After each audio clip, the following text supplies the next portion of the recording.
안녕하세요. 사연에 빠지다의 DJ 민영입니다. 오늘 사연자는 시집살이를 당하다 못해 시모에게 뺨까지 맞는 서름을 당하고야 말았다는데요. 과연 어떤 사연인지 들어보겠습니다. 오늘도 두 가지 사연 준비되어 있어요. 끝까지 함께 해주실 거죠? 그럼 오늘의 사연 바로 시작해 볼게요. 구독과 좋아요 잊지 말고 꾹 눌러주세요. 안녕하세요. 저는 40대 초반 여자입니다. 저는 지금의 남편과 1년 연애하고 결혼해서 아들이 하나 있어요. 사실 결혼하신 분들은 다들 아시겠지만 결혼한 지 10년 가까이 되다 보니 저는 요즘 사는 게 참 별거 없구나 라는 느낌이 듭니다. 저는 지지리도 가난한 집에서 태어나 평생 고생만 하며 살았어요. 그래도 저는 굳게 희망을 가지고 꿋꿋하게 살아보겠다고 안 해본 것 없이 열심히 살았습니다. 하지만 인생이라는 게 나아지는 것도 없이 항상 그 자리더라고요. 제 인생이 엉망이 되기 시작한 건 아버지께서 IMF 때 직장에서 잘렸을 때부터예요. 술에만 빠져 사시느라 가정에 소홀하셨어요. 정말 아무것도 안 하고 매일 술만 드셨죠. 그러다 보니 어머니와 아버지는 매일 싸우기만 하셨어요. 내가 일생을 다 바쳐서 일한 회사가 날 버렸어. 내가 지금까지 회사 위에서 어떻게 살았는데 난 배신당했다고. 웃기고 있네. 나라까지 망하게 생긴 와중에 당신 같은 일개 직원을 누가 챙긴다고 그런 소리를 해. 헛소리하지 말고 당장 애들하고 어떻게 먹고 살 건지 궁리나 해. 지금 생각해보면 아버지는 자신이 없었던 것 같아요. 평생 일했던 회사에서 잘리고 나자 앞으로 어디서 뭘 해먹고 살아야 할지 막막하셨던 거죠. 다시 세상에 나가는 게 겁이 나니 자꾸만 술에 취해 집에 숨어있기만 하신 거예요. 그런 와중에 가장이 힘이 되어줘야 할 가족에게까지 외면당했습니다. 어머니는 아버지를 세상에서 가장 한심한 인간 취급했고 친가 식구들은 아버지를 무시했어요. 다들 도와주지는 않으면서도 사람을 바닥 끝까지 끌어내리는 건 다들 잘했죠. 저는 그런 아버지가 불쌍했어요. 장남으로 태어나 평생 부모님 수발 들고 결혼해서 처자식 건사하겠다고 한 번 쉬지도 않고 열심히 살았는데 그깟 회사 좀 잘렸다고 다들 쓸모없는 인간 취급을 했으니까요. 그렇다고 아버지를 원망하는 어머니를 이해하지 못한 건 아니에요. 어머니도 졸지에 가장으로 나서서 돈을 벌어야 하는 상황에 놓이다 보니 원망할 사람이 아버지밖에 없었거든요. 어머니는 식당일부터 청소일까지 안 해본 것 없이 다 하셨어요. 그런데 그것마저 어머니께서 사기를 당했습니다. 당시에 제가 고등학교에 다닐 때였는데 집까지 날려서 내 식구가 집도 절도 없이 여기저기 떠돌아다녀야 했습니다.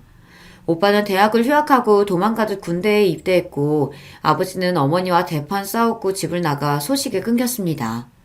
어머니는 급한 대로 저를 외할머니 댁에 맡겨놓고 돈을 벌러 나가셨어요. 그때가 저는 아버지가 회사에서 잘렸던 때보다 더 힘들었어요. 원래도 어머니와 외할머니가 사이가 좋지 않았었는데요. 상황이 급하다 보니 어머니는 저를 외할머니에게 맡기신 거예요. 당시에 외할머니는 알코올 중독이 심했습니다. 거기다가 하루에 담배도 2갑씩 피웠어요.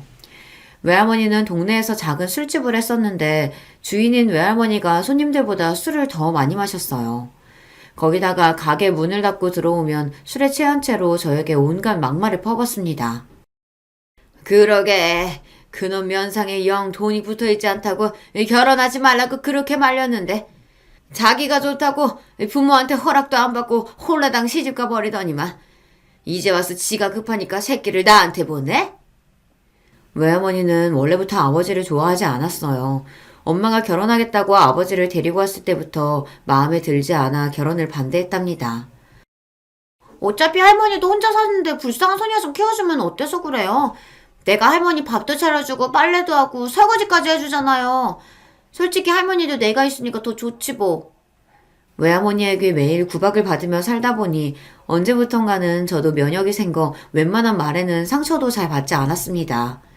어려서부터 어머니에게 외할머니 이야기는 귀에 딱지가 생기게 들었어요. 아이 아빠가 누군지도 모른 채로 자식을 싸질러 놓고는 제대로 키우지도 않았으면서 나가서 돈을 벌어오라고 내쫓았다고요. 그래놓고 어머니가 돈을 벌어오면 10원 한 장 안 남기고 다 뺏어갔답니다.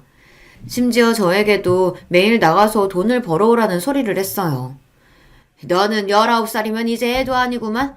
집구석이 거지 같으면 나가서 벌어먹을 생각을 해야지. 다 늙은 나한테 빌붙어? 내가 집안일은 할머니보다 훨씬 더 많이 하는데 빌붙기 누가 빌붙는다 그래요. 할머니한테 내가 월급을 받아도 시원찮구만. 뭐야? 2년이 뚫린 입이라고 아무 소리나 짓거리는 것 좀 봐. 앞으로 이 집에서 먹고 자려거든. 너도 나가서 네 생활비 벌어와. 안 그러면 이제 밥도 없어. 외할머니와 함께 사는 건 너무 힘들었어요. 아무리 외할머니라도 그렇지 이런 사람한테 자식인 나를 맡길 정도면 어머니도 상황이 급하긴 한가 보다 싶었습니다. 외할머니가 하도 닥달하는 바람에 저는 고3 때부터 아르바이트를 시작했습니다. 외할머니가 그나마 집에서 밥은 먹게 해줘도 돈은 일절 한 푼도 주지 않았거든요. 덕분에 저는 사회 경험을 일찍이 시작했어요. 더군다나 제가 아르바이트를 받으면 외할머니는 다 뺏어가려고 했습니다. 처음엔 저도 못 모르고 있다가 어느새 보면 외할머니한테 돈을 다 뺏겼어요. 하지만 나중에는 저도 꾀가 생겨서 제가 쓸 돈은 몰래 숨겨두고 나머지만 외할머니에게 줬습니다. 저도 살아야 하니까요. 그러다 제가 20살이 되었을 때 어머니와 아예 연락이 끊겼습니다. 제가 연락을 하면 아예 받지도 않았고 본인이 하고 싶을 때만 1년에 한두 번 연락했어요. 그때 외할머니가 노발대발 난리가 났었습니다. 2년이 남자 만나서 살림 차린 게 분명해. 그게 아니면 돈 벌러 간다는 년이 지금까지 자기 새끼 데리러 안 온다는 게 말이 돼? 으이구, 니년 팔자도 더럽다 더러워. 아비한테 버림받은 것도 모자라서 어미한테도 버림받고 오빠라는 새끼는 연락도 안 되고 졸지에 코와 다 됐다. 외할머니는 입이 참 걸었어요. 저를 걱정해서 하는 말인데도 기분이 나쁘게 들렸죠. 그래도 외할머니와 몇 년 살다 보니 그것도 적응이 돼서 별로 기분 나쁘지도 않았어요. 오히려 외할머니 말대로 내 팔자가 더럽긴 하다 싶었죠. 내가 고아는 무슨 고아야. 할머니가 있는데. 할머니도 나 있으니까 그나마 지금까지 덜 외롭게 살았잖아. 외할머니 앞에서는 항상 대범한 척 했지만 사실 저는 밤만 되면 불안했어요. 정말 이대로 엄마가 나를 데리러 오지 않아서 평생 이 허름한 집에서 외할머니 술 심부름이나 하며 사는 건 아닐까 싶어서요. 하지만 언제나 안 좋은 예감은 딱 들어맞았습니다. 외할머니 말이 맞았어요. 얼마 뒤 외할머니에게 엄마가 연락이 왔는데 어디서 남자를 하나 물었는지 살림을 차렸다고 하더라고요. 이쪽에 어린 자식이 하나 있어서 내가 키워줘야 돼. 그러니까 당분간은 엄마가 연락할 때까지 연락하지 마. 엄마는 참 불친절한 사람이었습니다. 무슨 말만 하면 제가 알아듣게 잘 설명해주는 법이 없었어요. 외할머니네 집에 저를 버리고 갈 때도 돈을 벌어서 온다고만 했지 언제 오겠다, 돈은 얼마씩 보내주겠다 일절 설명이 없었어요. 그런데 역시나 다른 남자가 생겨서 살림을 차렸다는 말도 저에게는 제대로 해준 적도 없으면서 그쪽에 어린 애가 있답니다. 그래서 당분간은 저에게 연락을 못한대요. 오빠랑 나 본인한테 자식이 둘이나 있으면서 자기 속으로 나온 자식은 신경도 안 쓰고 다른 사람 자식을 키워줘야 한다는 말을 저렇게 쉽게 할 수 있는지 이해가 안 됐습니다. 그 아저씨도 이상하다. 어떻게 엄마한테 어린 자식을 맡기지? 뭘 믿고? 뭐 이년아? 너 말 그따위로 할래? 암튼 그 놓친 애한테 애를 맡기는 게 아니었는데 몇 년 같이 있었다고 아주 말버릇도 그대로 닮았어. 나를 낳아준 친부모라고 해도 몇 년을 떨어져 살다 보니 우리가 가족이긴 한가, 정이 남아있긴 한가 싶었어요. 무슨 일을 당해도 무슨 소리를 들어도 더 실망할 것도 없었습니다. 할머니 말대로 팔자가 더러운 저는 부모에게도 버려졌고 형제에게도 버려졌어요. 아버지는 죽었는지 살았는지도 모를 정도로 연락이 두절됐고 돈을 벌어오겠다던 어머니는 1년에 한두 번 전화해서 돈 몇십만 원 붙여주는 게 다였어요. 오빠는 군대에 아예 말뚝을 박아 여기저기 전국을 돌아다니며 군 복무를 하는 것 같더라고요. 그렇다 보니 저에게는 외할머니밖에 없었습니다. 저에게 욕을 하든 술주정을 하든 이제 저에게 남은 사람은 외할머니뿐이었어요. 저는 집안 사정이 그렇다 보니 대학도 못 나오고 바로 취직해서 일을 했습니다. 제가 20대 초반에 외할머니께서 돌아가셨어요. 저는 외할머니가 돌아가실 때까지 그 집에서 같이 살았습니다. 그때까지도 어머니는 저를 데리러 오지 않았으니까요. 심지어 외할머니께서 돌아가시기 전에 간암으로 고생을 하셨는데 그때도 엄마는 한 번을 보러 오지 않았어요. 제가 병원에 모시고 가고 약도 챙겨 먹이고 하는 동안 엄마는 전화 한 통 하지 않았습니다. 엄마는 외할머니께서 돌아가셨다는 연락을 받고 나서야 나타나서는 딸 흉내를 내며 장례식장에서 곡을 했습니다. 그 모습을 보는데 저는 웃음이 절로 튀어나왔어요. 부모 자식이라는 게 뭔가 싶어서요. 네 할머니 집 부동산에 내놨으니까 팔리면 바로 연락해. 혼자 다 가지고 튈 생각하지 말고. 제 어머니 집은 정말 대단한 사람이에요. 그래도 몇 년 동안 제가 외할머니의 유일한 가족이자 보호자였는데 저에게 상의 한마디 하지 않고 외할머니 집을 팔아버렸어요. 저는 더는 어머니라는 사람과 상종도 하고 싶지 않아 어머니가 외할머니의 집을 팔아 준 돈 1,000만 원을 가지고 나왔습니다. 그 길로 어머니와 인연을 끊었어요. 그 전에도 어머니를 만나지 않고 살았지만 그때는 내가 어머니가 보고 싶다고 해도 어머니가 저를 보러 오지 않은 거였어요. 하지만 이제는 달랐습니다. 제가 어머니를 보지 않고 살겠다고 결정한 거니까요. 그 이후 저는 저만 생각하며 살았습니다. 20살에 건설사 사무실 격리로 시작해 10년 가까이 한 직장에서 일했습니다. 회사 회식으로 갔던 나이트에서 남편을 만나 연애하고 결혼까지 하게 됐어요. 지금 생각하면 제가 어떻게 남편을 만나 연애도 하고 결혼한 건가 신기하긴 해요.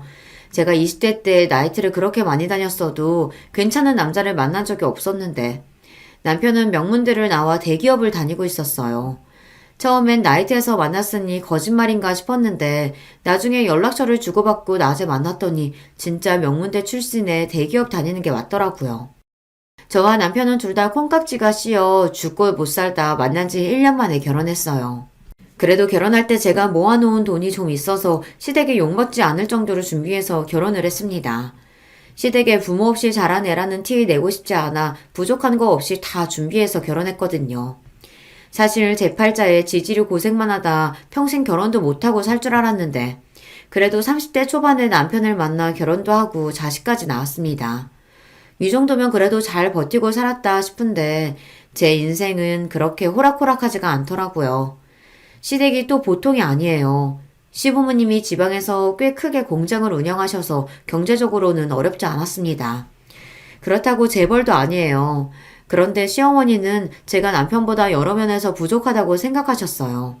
사실 남편과 제가 결혼하겠다고 했을 때부터 저를 탐탁지 않아 하셨어요. 특히나 시어머니께서는 대놓고 저를 싫어하셨습니다. 요즘 세상에 시골 총구석에서 커도 대학은 다들 무조건 가는데 서울에서 학교 다니고 컸다는 애가 어떻게 대학을 안 나올 수가 있어? 아무리 둘이 좋아서 하는 결혼이라도 부부가 서로 조건이 너무 기울면 나중에 참고 살기 힘들어. 이건 뭐 차이가 나도 적당히 나야지. 전문대를 나왔다고 해도 허락을 할까 말까인데 으이그 어떻게 고조를 데리고 왔어? 거기다가 결혼식 때 부모도 안 부른다니? 으유 나 원참 살다 살다 별꼴을 다 보겠다. 아버지와는 연락이 끊긴 지 오래고 어머니는 연을 끊고 산 지가 몇 년인데 굳이 결혼을 한다고 연락하고 싶지 않았습니다. 그래도 저는 오빠라도 있어서 다행이다 싶었는데 시부모님은 저의 그런 사정을 이해하실 리 없었어요. 어머니 아버지 우리가 사랑해서 하는 결혼인데 대학이니 집안이니 이런 게 다 뭐가 중요해요. 우리 둘이 알콩달콩 잘 살 거니까 걱정하지 마세요.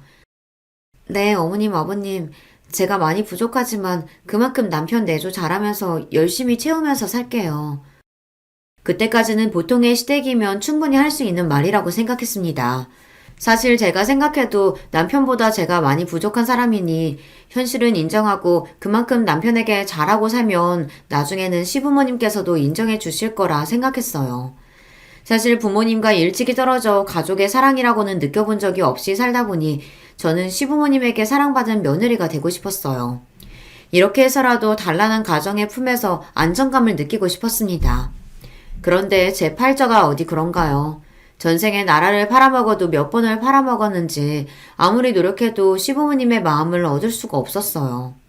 한 번은 이런 적이 있었습니다. 시아버지 조카 결혼식이 있어서 시부모님이랑 시누이가 서울에 올라왔어요. 결혼식이 금요일이라 우리 집에 금요일날 오셨다가 다 같이 결혼식에 참석하고 하루 주무시고 토요일날 내려가겠다고 하셨죠. 저는 시부모님 고생하시는 게 싫어서 금요일날 회사 반차를 내고 제가 직접 서울역으로 모시러 갔어요. 집이 서울역에서 좀 거리가 있어서 시누이랑 셋이 오시기 힘들 것 같아서요. 그런데 시부모님은 제가 하는 호의는 뭐든지 당연하다고 생각하셨고 더한 걸 바라기도 하셨어요. 저와 남편이 결혼식 올리고 신혼집에는 처음 오시는 거였는데 집을 보자마자 싫은 소리부터 하셨습니다. 아이고, 서울이라고 좋은 집만 있는 줄 알았더니만 여긴 왜 이렇게 낡고 오래됐냐? 어째 엘리베이터도 없어. 4층까지 언제 올라가? 전세라길래 집이 좀 큰가 보다 했더니만 이건 뭐 월세만도 못하다. 새언니는 20살부터 직장생활을 오래 했다면서 모아놓은 돈이 영 없었나 봐요. 무슨 이런 집을 구했어요? 남편은 회사에서 지원해준 원룸에서 살다가 결혼하면서 제가 살던 빌라로 들어왔어요. 전세이긴 해도 방도 2개 다 크고 거실도 넉넉합니다. 제 나이에 아무런 도움 없이 제 힘으로 서울에서 이 정도 살면 잘 사는 거라고 나름 씩씩하게 살아왔는데 시누이가 그런 식으로 말을 하니 기분이 확 상하더군요. 전세기는 해도 방도 넓고 거실도 커요. 신혼부부 둘이 살기는 딱 좋죠 뭐. 에이, 넓기는 뭐가 넓어요. 난 결혼할 남자가 아파트 안에 오면 절대 안 살 거예요. 아가씨는 아직 취직도 안 했으면서 시집갈 생각부터 하는 거예요? 어머, 얘가 너랑 같니? 우리 막내는 직업 같은 거 없어도 결혼하겠다는 남자들 줄을 서. 시누이는 저보다 고작 1살 어려요. 30대 중반이 다 됐는데 제대로 된 직장 생활도 해본 적 없고 집에서 놀고 있습니다. 그런 주제에 제 앞에서 잘난 척을 해대는 게 재수없어 한마디 했더니 시어머니가 바로 정색을 하시더군요. 그때였어요. 누가 시댁식구 아니랄까봐 시아버지까지 굳이 한마디 보태시더군요. 오늘 결혼하는 조카놈은 고작 중소기업 다니는데도 글쎄 처가에서 아파트를 해온단다.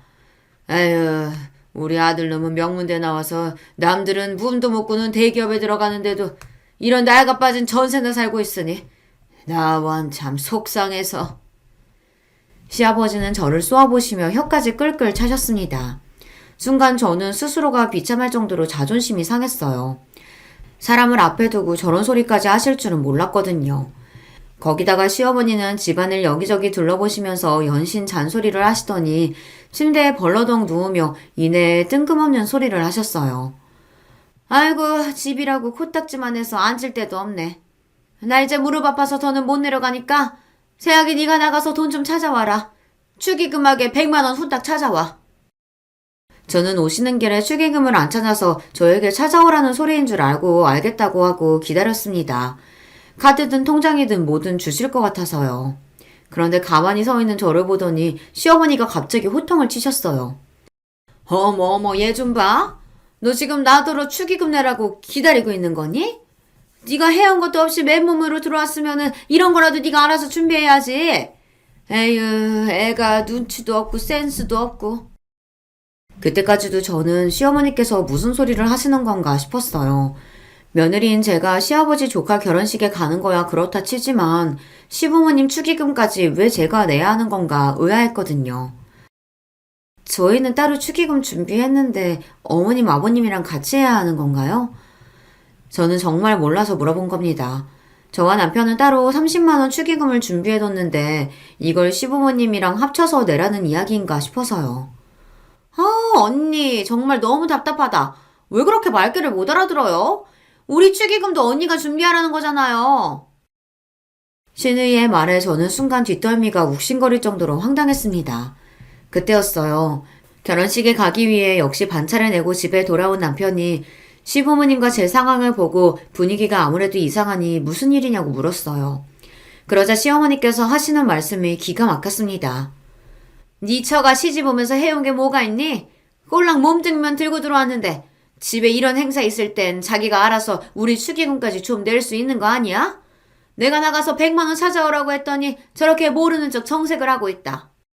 시어머니는 저더러 본인들 축의금까지 내는 게 당연하다는 식으로 이야기했어요. 우리 오빠보다 훨씬 더 부족한 며느리 우리 엄마 아빠가 애써 참고 받아줬으면 돈으로라도 보상을 해야지.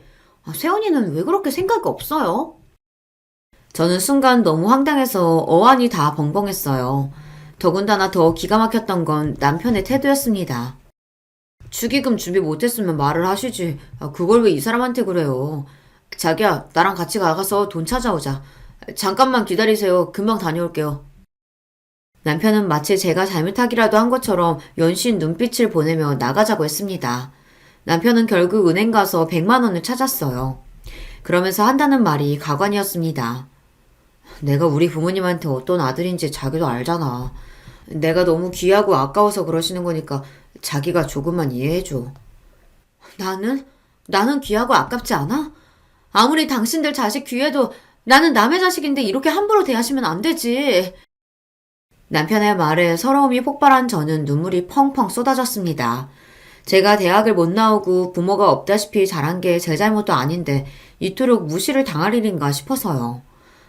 우리 부모님 유난한 거 알잖아. 당신이 하나하나 다 서운하고 섭섭하기 시작하면 우리 부모님 상대하기 힘들어. 멀리 사셔서 자주 보는 것도 아닌데 당신이 좀 참아야지 어쩌겠어. 남편은 연세 드신 시부모님은 절대 변하실 분들이 아니니 저에게 참아야 한다고 했습니다. 그게 가정의 평화를 지키는 일이라고 했어요. 처음엔 저도 시부모님과 시누이를 상대하는 게 너무 힘들었어요. 제가 아무리 잘하려고 해도 시댁 식구들의 마음에는 제가 남편보다 많이 모자라고 부족한 애라는 전제가 깔려 있으니 저를 좋게 봐주실 생각이 없었죠. 남편 말대로 멀리 살아 다행이지 가까이 살면서 자주 만났다라면 저는 아마 견디지 못하고 남편과 헤어졌을 거예요. 그나마 1년 중 명절이나 집안 행사가 있을 때만 보니 그날만큼은 내가 보살이다 생각하고 꾹꾹 참는 수밖에 없었죠. 그런 와중에도 시부모님은 저를 괴롭히지 못해서 안달이었습니다. 시댁에 큰일이 있을 때마다 너무도 당연하게 제가 돈을 내야 한다고 생각하셨죠. 너는 애가 뉴스도 안 보냐? 시부모님 사는 동네에 비가 쏟아졌다는데 어떻게 며느리라는 애가 전화 한 통을 안 해? 아버님 죄송해요. 준우가 요즘 낮밤이 바뀌어서 통 뉴스 볼 시간이 없었어요. 비 많이 와서 피해가 있으셨던 거예요? 제가 어떻게 지내는지 애는 잘 크는지 평소에 제 안부 같은 건 원래도 묻지 않으시던 분들이라 그러려니 했습니다. 애가 낮에 잔다고 너도 똑같이 낮에 자면 안 되지? 여자가 집안일도 싹 깨끗이 하고 남편을 챙겨야지. 시아버지는 언제나처럼 잔소리를 늘어놓으셨어요. 그러더니 본론을 이야기하시더라고요. 비가 많이 와서 담이고 뭐고 상태가 영 부실해서 공사를 좀 해야겠다. 내가 알아보니까 벽이랑 대문이랑 새로 하면 돈 1,000만 원 든다고 하니까 네가 좀 보내라. 상황이 급한 거는 알지만 지금 당장 1,000만 원을 전부 보내라고 하시니 저는 당황스러웠어요. 준우 아빠 퇴근하고 오면 상의해서 보낼게요. 상의는 무슨 상의야? 네 남편 매일 나가서 일하느라 힘든데 괜히 신경 쓰게 그런 쓸데없는 소리 뭐하라고 해. 너 회사 그만두면서 받은 퇴직금이 있을 거 아니냐? 너는 부모도 없이 따로 돈 쓸 데도 없을 테니 그냥 좀 보내라. 시아버지는 자기 할 말만 뱉어놓고는 전화를 끊어버렸습니다. 이제 보니 시아버지의 목적은 제 퇴직금이었어요. 제가 아이를 낳으면서 10년 넘게 다닌 회사를 그만둔 거 아셨으니 그 돈을 뺏고 싶으셨던 거죠. 저는 시아버지의 태도에 기분이 상해 남편에게 말도 안 하고 돈도 보내지 않았습니다. 시부모님 집 공사하는데 돈을 보태드리는 거 자식으로서 어려운 일은 아니지만 평소 시부모님께서 저에게 하신 일들이 있으니 순순히 드리는 게 어쩐지 마음이 내키지 않더라고요. 그런데 그 다음날 시어머니에게 연락이 오고 그 다음날부터 시누이에게까지 연락이 왔어요. 애미 너는 시아버지가 그렇게까지 말했으면 알아서 연락을 해야지. 어쩜 아직 소식이 없냐? 네 주제에 우리 아들 같은 애랑 살게 해줬으면 고마운 줄 알아야지. 그깟 돈 1,000만 원이 아깝냐? 어머님 그런 게 아니고요. 제가 돈 해드리는 게 당연한 일이 아는데 왜 매번 말씀을 그렇게 하세요? 시부모님의 일방적인 막말에 저도 슬슬 지쳐갔습니다. 바쁜 남편을 대신해 매일 혼자 독박 육아하는 거로도 심신이 지쳐있는 상태였는데 시부모님에게까지 그런 소리를 들으니 저도 참기 힘들더라고요. 됐다 됐어. 친정이라고 막장인데 네가 뭘 배우고 컸겠니? 그깟 돈 주기 싫으면 말아라. 시어머니는 또 일방적으로 본인 하실 이야기만 하고 전화를 끊었습니다. 그러고는 시누이에게 전화가 왔어요. 내가 너무 열받아서 오빠한테 전화하려다가 언니한테 한 거예요. 언니는 자기 주제에 너무 모르는 거 아니에요? 내가 언니면 시댁에 미안해서라도 매일 절이라도 하겠어요. 근데 꼭 그렇게 우리 집에 돈 필요한 일 있을 때마다 모르는 척 얄밉게 굴어야겠어요? 결혼하고 저는 사람들 들들 볶는다는 게 뭔지 너무 뼈저리게 느꼈습니다. 저희 시댁이 딱 그래요. 차라리 대놓고 싫다, 밉다, 욕을 하면 똑같이 갚아줄 텐데 사람을 은근슬쩍 무시하고 하대하면서 제가 하는 행동이 잘못됐고 본인들 말이 맞다는 식으로 몰아가니 사람이 미치겠더군요. 셋이 작정하고 사람 하나를 이상하게 만드니 너무 힘들었어요. 시간이 갈수록 그런 일들이 잦아지니 저와 남편 사이에도 오해가 생기고 분열이 생겼습니다. 아버지랑 어머니가 집 공사해야 한다고 여러 번 연락하셨다는데 당신은 왜 나한테 말도 안 했어? 남편은 시부모님 말만 듣고 저에게 싫은 소리를 늘어놨어요. 그럴 때면 저도 시부모님과 시누이에게 당한 게 있으니 말이 좋게 나오질 않았죠. 어머님 아버님께 돈 드리기 싫으니까 말 안 했지. 내가 좋게 좋게 마음먹고 좀 도와드리고 싶어도 어머님 아버님 아가씨까지 다들 사람을 무시하고 막말하는데 질려서 나도 더는 해드리고 싶지 않아. 알겠어. 나도 중간에서 정말 지친다. 내가 알아서 할 테니까 당신은 신경 꺼. 남편은 싸우는 걸 제일 싫어하는 사람이에요. 그러다 보니 제가 시댁 식구들과 문제가 생기면 언제나 대충 넘어가자는 식이었습니다. 신혼 때랑 똑같아요. 시부모님이 저에게 잘못했어도 며느리인 제가 참아야 한다고 생각했어요. 거기서 내가 더 나아가 화를 내면 남편은 듣기 싫다는 듯 자리를 피했죠. 그렇게 몇 년을 참고 살았습니다. 남편도 항상 시댁 이야기가 나오면 예민하고 화를 내는 저를 참아줬다고 생각하겠지만 저는 매일 대놓고 저를 무시하는 시댁 식구들 사이에서 버티며 견뎌야 했어요. 그러던 어느 날이었습니다. 시누이가 결혼한다고 날짜를 잡았더라고요. 성격도 지랄맞고 인성도 바닥이라 시집은 절대 못 갈 줄 알았는데 그래도 어디서 눈먼 놈 하나 잡았는지 결혼을 하기는 한다더군요. 저와 시누이 사이가 별로라고 해도 남편에게는 하나밖에 없는 동생이니 결혼식 때 뭘 해주면 좋을까 고민하다가 이것저것 고민해봐도 돈이 제일 나을 것 같아 현금으로 300만 원을 주기로 했습니다. 저와 남편 형편에는 최대한 많이 생각한 금액이었어요. 그런데 저는 시어머니에게 생각지도 못한 일을 당하고야 말았습니다. 시댁에 일이 있어서 내려갔다가 남편과 시어머니와 함께 저녁 식사를 했어요. 그 자리에서 시누이 결혼식 이야기가 나와 저희는 축의금으로 300만 원을 하겠다고 했더니 순식간에 분위기가 이상해졌습니다. 300만 원이라는 금액이 시어머니께서 생각하시기엔 적다고 생각하셨는지 인상을 확 구기시더라고요. 제가 시어머니의 평소 성격을 몰랐다면 그냥 넘겼을 텐데 아무래도 돈 문제에 있어서 예민하신 분이라는 걸 누구보다 잘 알다 보니 설명이 필요할 것 같았어요. 그래서 저와 남편 상황을 말씀드리려고 했습니다. 그런데 그때 제가 말할 새도 없이 시어머니께서 갑자기 자리에서 벌떡 일어나시더니 제게로 다가왔어요. 그리고는 제 뺨을 세게 갈겼습니다. 저는 시어머니의 행동에 놀라서 말문이 턱하고 막혔어요. 옆에 있던 남편도 놀라서 시어머니에게 달려갔습니다. 엄마, 미쳤어? 지금 뭐 하는 거야? 내가 내 아들을 아는데 애가 하나뿐인 동생 시집 가는데 절대 300만 원 할 애가 아니다. 네가 신이 돈 주기 싫어서 순지는 우리 아들 꼬셔서 300만 원 하자고 한 거지? 그치? 저는 순간 꿈을 꾸는 줄 알았습니다.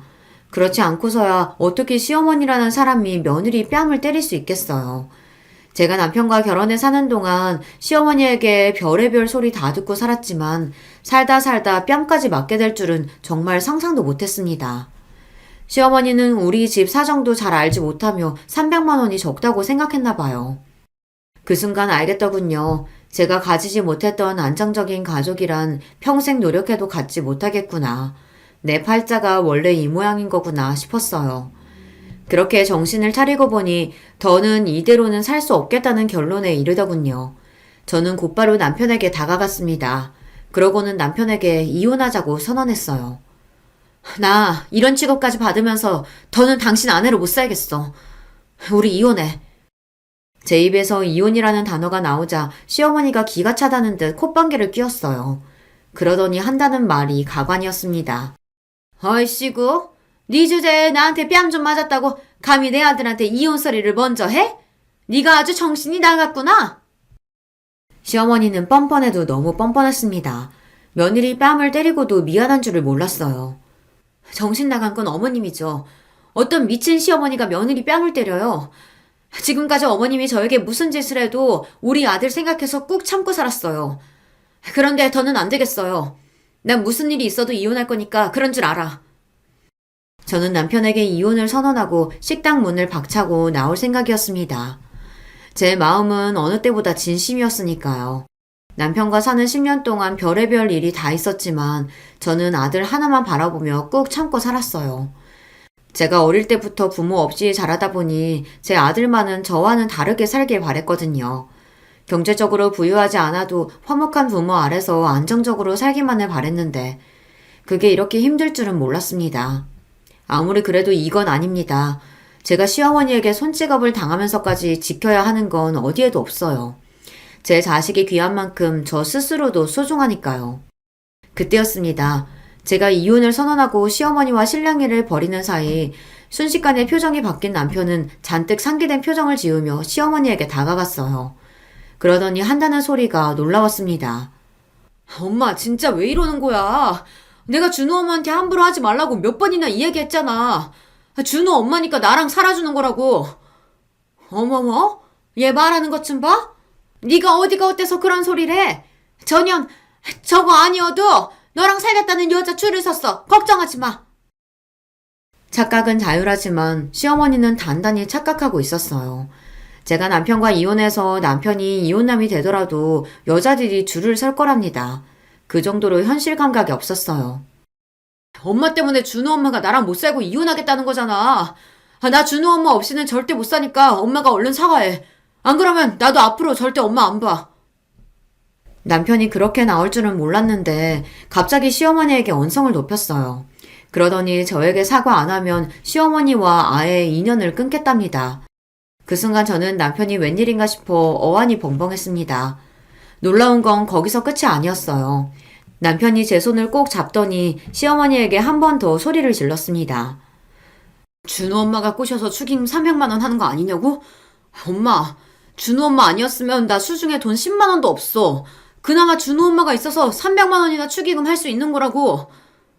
애가 자꾸만 뭐라고 하는 거야. 그 유명한 대기업에 다니는 네가 수중에 돈이 없기는 왜 없어? 농담이라도 그런 소리 하는 거 아니야. 엄마, 제발. 제발 모르면 가만히 좀 있어. 나 돈 없어. 회사도 잘린 데다가 퇴직금 받은 것까지 다 주식에 투자했다가 몽땅 다 날렸다고. 뭐야? 그 좋은 대기업을 네가 왜 잘려? 거기다 주식이라니. 그럴 리가 없다. 너 지금 그것도 네 마누라가 시켜서 하는 거짓말이지? 그치? 시어머니는 평생 속고만 살았는지 말도 안 되는 소리를 했습니다. 남편이 무슨 말만 하면 다 제가 시킨 거라고 했어요. 하지만 남편의 말은 모두 다 진실이었습니다. 작년에 남편은 그 대단한 대기업에서 잘렸고 퇴직금으로 받은 돈을 주식과 비트코인에 투자했다가 싹 다 날렸어요.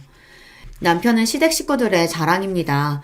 시골 촌구석에서 태어나 학원도 한 번 안 다니고 서울의 명문대에 떡하니 붙은 것도 모자라서 이름만 대면 모두가 아는 대기업에 척척 입사한 대단한 아들이에요. 동네 자랑이 따로 없었죠. 집안에 온 기대를 받으며 살아온 아들이 부모도 없고 가진 것도 없는 저 같은 여자를 만나 결혼했다고 했을 때 부모님은 착잡했습니다. 안 그래도 제가 마음에 들지 않던 와중 말도 잘 안 듣고 고분고분하지도 않으니 시부모님은 어떻게 해서든 제 길을 꺾어보려고 했어요. 그런데 일찍이 산전수전 겪으며 살아온 저에게 그것마저도 쉽지 않았어요. 그러니 그 잘난 아들이라도 가지고 생색이라도 내고 살아보려고 했던 거죠. 그런데 그 잘난 아들이 회사에서 잘리고 말았습니다. 남편은 투자 이야기는 몰라도 회사에서 잘린 건 시댁 식구들에게 이야기하겠다고 했지만 제가 그러지 말라고 했어요. 시부모님에게 남편이 어떤 아들인지 누구보다 잘 아는데 그 잘난 아들이 회사에서 잘렸다고 하면 너무 속상해 하실 것 같아서요. 나중에 새로 직장을 구하고 나서 말씀드리자고 했죠. 그래서 남편도 시댁에 말은 못하고 끙끙거리고 있었어요. 사실 저도 처음엔 바로 직장이 구해질 줄 알았는데 생각보다 재취업이 쉽지 않더라고요. 그동안 제가 열심히 일해 생활비를 충당하다 보니 남편이 저에게 많이 미안했어요. 더군다나 상황을 모르는 시어머니께서 툭하면 저를 무시하고 구박하시니 남편은 더 어쩔 줄 몰라 했습니다. 그 와중에 오늘 같은 일까지 생겼으니 남편은 더 불안했던 겁니다. 제가 세상 단호한 얼굴로 이혼하자고까지 했으니까요. 그래. 뭐 네가 회사에서 잘렸다고 하자. 그렇다고 그게 무슨 문제야? 너처럼 명문대 나오고 대기업까지 다닌 애를 어느 회사에서 마다하겠어? 분명 금방 취직될 거다. 걱정할 것도 없지 뭐. 엄마, 나 회사 작년에 잘렸어. 집에서 논 지 벌써 1년이나 됐다고. 그동안 준호 엄마가 나 대신해서 가장 노릇하느라 고생이 많았는데 엄마까지 제발 보태지 좀 마. 남편은 못난 아들 때문에 고생하는 며느리한테 잘해주지는 못할 망정 어떻게 따귀를 때릴 수 있냐고 따졌지만 뻔뻔한 시어머니가 그런 상황을 인정할 리 없었어요. 오히려 끝까지 본인은 잘못한 게 없다고 우겼죠. 에미니가 우리 아들 대신해서 몇 달 가장 노릇 좀 했다고 아주 어깨에 힘이 잔뜩 들어갔나 본데 그렇다고 한들 내가 네 뺨 좀 때렸다고 네 주제에 이혼 이야기까지 입에 올리는 건 아니지. 너보다야 내 아들이 100배는 아까운데. 엄마 제발 좀 그만해. 준호 엄마가 나보다 못한 게 뭐가 있다고 자꾸 그래. 누가 봐도 준호 엄마가 나보다 100배는 아까워. 아이씨구 너야말로 멍청하게 무슨 소리 하는 거야?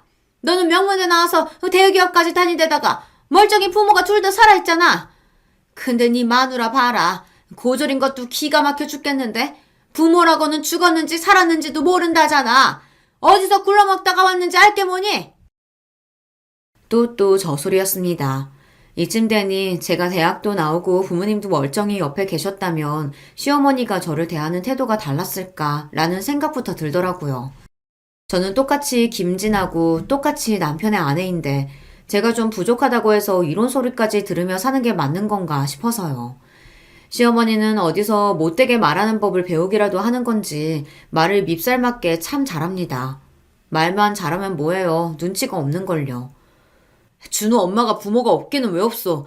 준호 엄마 멀쩡히 어머님 아버님 다 계셔. 얼굴 안 보고 산다고 없는 거 아닌데 왜 자꾸 그런 식으로 이야기를 해. 아이고 싸질러 낳기만 한다고 부모니? 자식을 책임지고 키워야 부모지. 저거 봐라. 애가 부모한테 보고 배운 게 없으니 자식도 있는 애가 저렇게 이혼 얘기를 쉽게 하지. 시어머니의 막말에 순간 간신히 붙잡고 있던 이성이 빠지지 끊어지고야 말았습니다. 저는 잔뜩 화가 난 얼굴로 씩씩거리며 시어머니의 코 앞까지 다가갔어요. 어머님은 자식을 그렇게 잘 키워서 딸녀는 평생 직업도 없는 백수로 키우고 아들놈은 돈만 있으면 주식이다 비트코인이다 그렇게 넣어서 다 날려먹는 망나니로 키우셨어요? 뭐? 놈? 너 지금 말 다 했어? 이게 애미애비한테 버려져서 큰 게 불쌍해서 받아줬더니만 너 말 다 했어? 시어머니가 제가 불쌍해서 받아줬다는 소리를 듣는데 정말 기가 막혀서 웃음이 다 나오더군요. 받아주긴 개뿔. 그리고 우리 부모님 나 안 버렸거든? 우리 아버지 아니었으면 우리 지금 이렇게 살지도 못해요. 아버지? 너한테 무슨 아버지가 있다 그래? 너 고아나 다름없는 애잖아. 고아라니 엄마 말 좀 조심해요. 얼마 전에 장인어른께서 우리 찾아오셨어. 그동안 연락 못해서 미안하다고. 준호 엄마랑 연락 못하고 지낸 세월 동안 장인어른이 안 해본 거 없이 고생하시다 자수성가하셔서 글쎄 서울에 건물이 2개나 있대.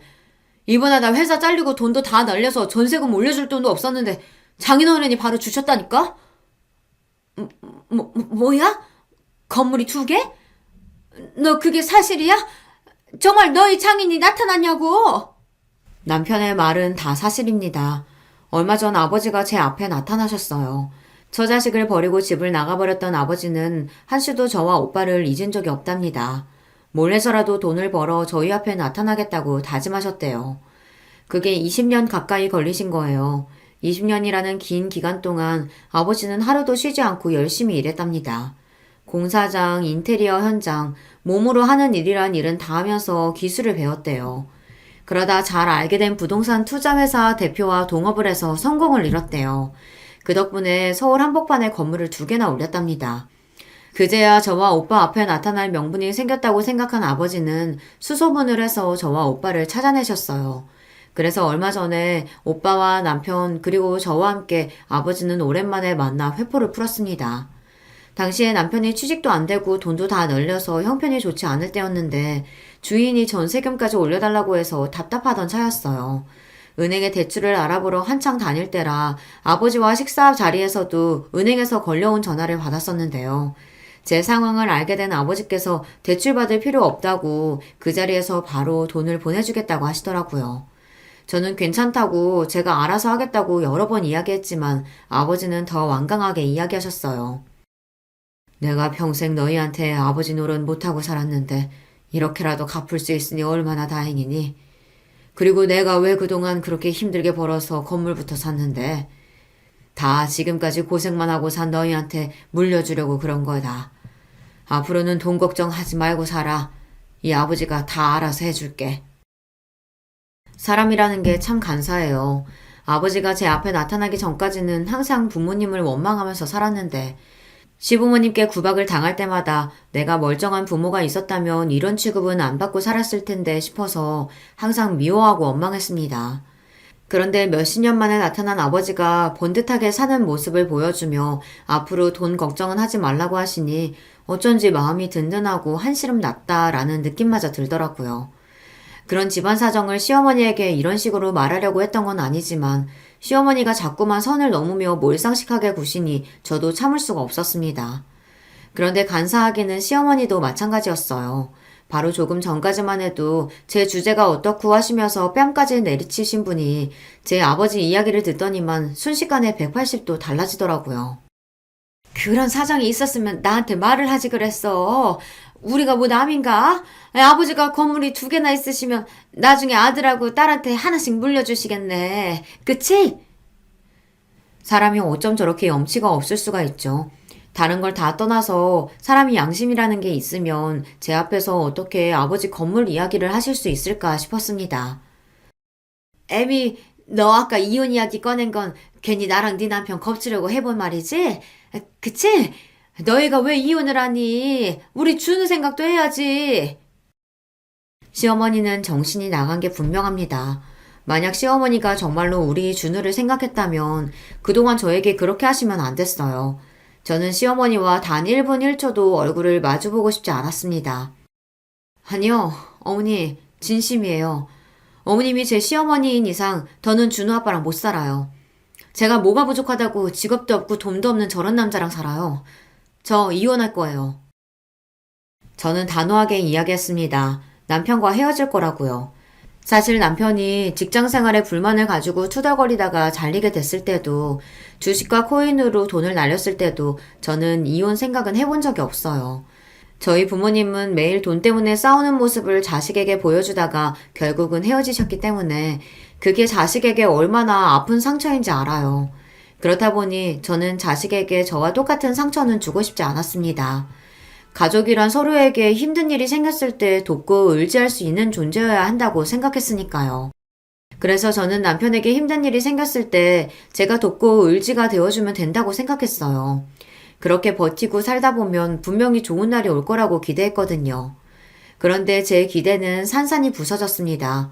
제가 지난 10년 동안 참고 버티며 살아온 결과가 어머님의 손찌검이었으니까요. 그런데 그 순간 남편이 말도 안 되는 행동을 했어요. 갑자기 제 앞에 무릎을 꿇고 앉았습니다. 여보, 준호 엄마, 제발 그러지 마. 나 당신 없으면 못 살아. 나 결심했어. 나 엄마 버리고 당신한테 갈게. 제발 나 좀 받아줘. 남편의 행동에 저는 기가 막혀 한숨이 절로 튀어나왔습니다. 남편에게 일어나라고 해도 남편은 안 일어나겠다고 우겼어요. 본인 부모와 지금 당장 연을 끊을 테니 이혼만은 하지 말아달라고요. 그 순간 더 충격적인 일이 일어났습니다. 남편의 행동에 기가 막히다는 듯 남편을 쏘아보던 시어머니가 갑자기 누나를 굴리더군요. 그러더니 남편 옆으로 다가간 시어머니가 본인도 무릎을 꿇었어요. 아이고 애미야, 내가 잘못했다. 내가 못 배우고 무식해서 너한테 절대 하면 안 되는 행동을 했어. 네가 너무 딸 같고 편하니까 그런 거지.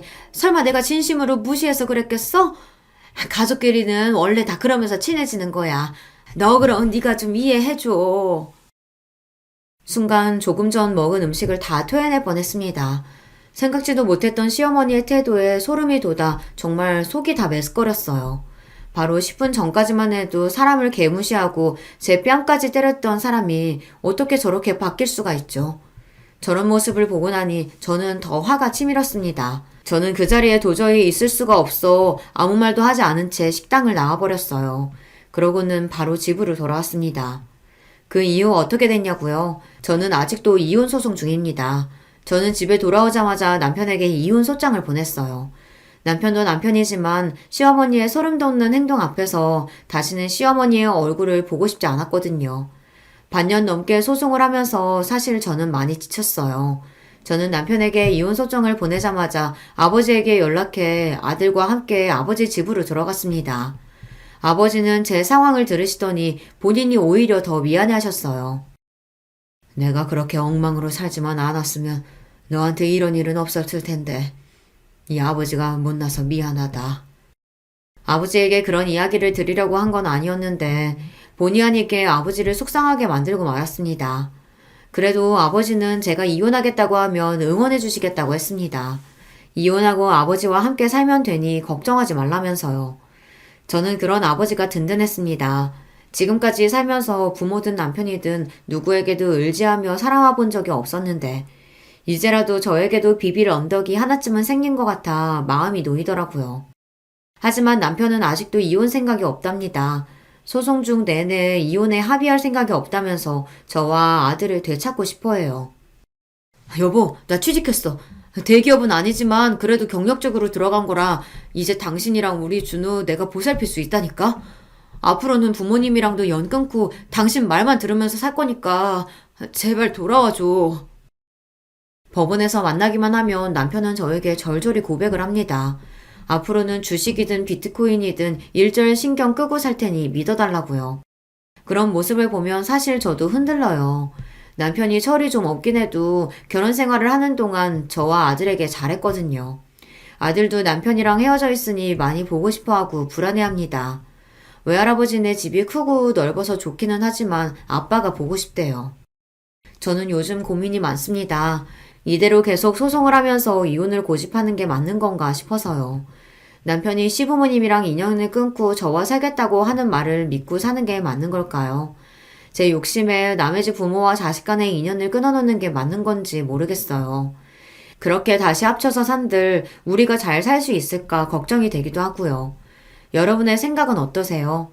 제가 이혼을 하고 아들과 아버지와 함께 마음 편하게 사는 게 나을까요? 아니면 시부모님과 연을 끊고 남편과 다시 합치는 게 나은 선택일까요? 저는 아직도 결정하지 못했습니다.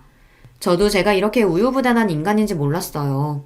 여러분의 생각은 어떠신지 댓글로 남겨주시면 하나하나 확인해서 읽어보고 참고하도록 하겠습니다. 저의 막장 인생 이야기 끝까지 들어주셔서 너무 감사해요. 여러분의 가정에는 항상 좋은 일만 가득하시길 바랄게요. 거의 매일 같이 잘 듣고 있는 채널이지만 인사를 드려보는 건 처음이네요. 안녕하세요. 저는 지금 남편과 아웅다웅 하면서 딸 하나, 아들 하나 키우며 살아가는 여자고요. 저는 가끔 제 아이들은 궁핍을 모르는 천진난만한 아이들이라는 생각도 합니다. 저도 제 아이들처럼 남매로 태어나 자랐어요. 저하고 남동생은 원래 태어나기를 서울에서 태어났는데요. 어렸을 때 지방의 시골 동네로 이사를 갔어요. 친정 부모님께서 믿었던 지인에게 뒤통수를 맞으시고 전 재산을 잃으신 직후이기도 했습니다. 나중에 친정 부모님이 회상하시기를 그때 몇 번이고 그냥 죽을까 하셨었다네요. 내가 네 아버지한테도 그랬었어. 우리 그냥 시골 외삼촌 댁에 가서 몇 날 며칠 애들 데리고 자연 벗삼아서 마지막으로 실컷 놀고 즐긴 다음에 농약 먹고 세상 떠나자고. 시골에 농약도 있고 쥐약도 있으니까 떠나는 거 일도 아니라고. 이렇게 살 바에 그냥 떠나는 게 훨씬 낫다고. 오죽하면 내가 그랬을까. 하지만 자식들은 죄가 없잖아. 이런 부모 밑에서 태어나고 싶어서 태어난 것도 아닌데. 그래서 우리 귀염둥이 남매 얼굴 보면서 꾹 참고 견뎌낸 거야. 그러다 보니까 시간이 흘러서 이렇게 마음 편히 웃는 날도 오네. 쥐구멍에도 볕들 날이 있다는 게 헛소리는 아니었나 봐. 세상을 원망할 시간도 없었다고 친정 부모님께서 그러셨어요. 갚아야 할 돈이 넘쳐나니까 원망하는데 시간을 쏟는 건 어느 순간부터 사치가 되었다고 하셨죠. 사실 죽을 각오를 하시고선 시골에 내려오셨던 두 분이셨는데 열심히 농사일을 하시면서 삶의 의지를 다지셨고 돈이 되는 품종으로 운 좋게 남들보다 대범하게 대량 재배하시면서 그때부터 인생의 반전을 맞이하셨습니다. 친정엄마의 외삼촌 되시는 분께서는 그 시골 동네에서만 평생을 사신 분이셨는데 일찍 사별을 겪으신 이후로 재혼을 하지 않으셨고 자식도 없으셨죠. 돌아가시기 전에 친정엄마께 재산을 물려주겠다는 뜻을 밝히셨습니다. 갖고 계셨던 농사 짓는 땅 조금이라고 모두가 생각했었어요. 그런데 알고 보니까 옆 지역에 따로 땅을 가지고 계셨던 거예요. 말씀을 안 하셔서 아무도 그때까지 몰랐습니다. 저희 가족의 몫이 된 그 땅은 몇 년 후 개발이라는 수지를 맞이하여 엄청난 재산을 저희에게 선사해 주었고요. 이게 대체 어떻게 된 일인가 싶어서 저희 가족은 어리둥절했었네요. 항상 시골 밥상을 차려 먹었던 저희 가족이었는데 엄청난 거금이 들어온 이후로 처음 족발을 사왔습니다. 그때 소주 한 병을 다 비우신 친정엄마께서 눈물과 함께 고백하셨던 거예요. 사실 옛날에 죽으려고 했다고요. 이 시골 동네에 죽으러 내려올 생각이었다고 말입니다. 저는 애써 담담하게 들었으나 옆에서 친정아버지는 미안하다며 우셨고 제 남동생도 울었습니다. 제가 울지 못한 건 지난 세월 꿋꿋하게 지켜온 장녀의 위치 때문이었던 것 같아요. 남다른 책임감이 요구되었거든요. 친정부모님은 쉴 새 없이 일을 하셨고 그에 따라 집안일을 도맡아 하고 남동생을 챙기며 돌보는 건 제 몫이 되었습니다. 남동생이 엇나가면 그건 제 책임이라 생각했기에 늘 애쓰며 살았던 것 같아요. 저는 심지어 남동생이 학교에 선생님과 면담하러 부모님 대신에 제가 간 적도 있었습니다. 그 정도로 친정 부모님께서는 농사일에 매진을 하고 계셨어요. 땅이 생기고 어마어마한 수지를 맞을 거라는 미래를 아셨어도 그리 열심히 하셨을까. 저는 이렇게 호기심을 품은 적이 있었는데 지금은 확신합니다. 친정 부모님께서는 그런 미래를 아셨더라도 그 자결하는 태양 아래에서 땀을 흘려가며 매일같이 일을 하셨을 거라고요. 빚은 진작에 다 갚은 지 오래였고 저희 집은 품종을 고르는 것에 큰 운이 따라줘서 부자가 되었고 생각지도 못하게 생긴 땅이 수지를 맞는 바람에 더 큰 부자가 되었지만 친정 부모님께서는 겉으로는 결코 그러지 않으신 것처럼 구셨습니다. 저희 남매는 그런 친정 부모님을 이해했어요. 절친했던 지인에게 배신을 당하시고 수중에 돈이라는 걸 다 잃어보셨고 빚까지 생겨서 삶의 벼랑 끝에 내몰려 본 분들이셨기 때문에 남다르실 수밖에 없었던 것이죠. 또한 친정 부모님께서는 땀을 흘려서 돈을 버는 노동의 가치를 무척 숭고하게 여기시는 분들이었습니다. 저는 남동생의 학업까지 열심히 챙기는 와중에 운이 좋게도 성적을 잘 받아서 좋은 대학에 진학했습니다. 생각해보니까 제가 규칙적으로 바쁘게 지내서 가능했던 일 같아요. 밥 차리고 청소 빨래 다 하고 남동생이 혹시 학교에서 사고라도 치지 않았나 매일 점검하고 확인하고 모르는 수학 문제가 있다고 하면 제가 머리 싸매서 그거 알려주고 남동생을 공부에 흥미가 없는 아이였기 때문에 제가 그 흥미를 붙여주려고 애를 많이 썼었어요. 그러다 보니까 하도 규칙적인 생활에 갇혀서 저도 제 공부할 시간에는 정확히 공부를 했고 서울의 좋은 대학까지 진학을 했죠. 저를 보면서 남동생이 의욕을 불태우길 바란 것도 있었기에 너무 기뻤습니다. 남동생이 자기도 해내겠다면서 그때부터 자습하는 습관을 들였거든요. 제가 서울로 가게 되었을 때 친정 부모님께서는 아주 의외의 말씀을 해주셨어요. 저보고 앞으로 계속 서울에서 살라고 하셨습니다. 존재 자체로도 고맙고 든든하고 힘이 되고 또 미안한 우리 딸아. 내가 아주 가장 역할을 못하는 가장이어서 너무나도 면목이 없었던 순간들이 많구나. 네가 고생이 많았다. 우리 가족 가장 힘들었을 때 그 어렸던 네가 동생까지 챙기면서 묵묵하게 견뎌준 것만으로도 눈물이 났는데 어느새 성인이 되었구나. 앞으로는 서울에서 너만의 인생을 마음껏 펼쳐봐라. 그래, 나도 네 아버지하고 생각이 같아. 너는 우리가 보기에 여기 생활이 맞지 않고 서울처럼 활발하고 시끄럽지만 수많은 기회와 선택이 기다리고 있는 도시 생활이 더 맞아 보여. 혹여나 효도하겠다고 나중에 좋은 기회 차버리고 집에 내려오겠다고 할까봐 걱정이 돼서 우리가 미리 당부하는 거야.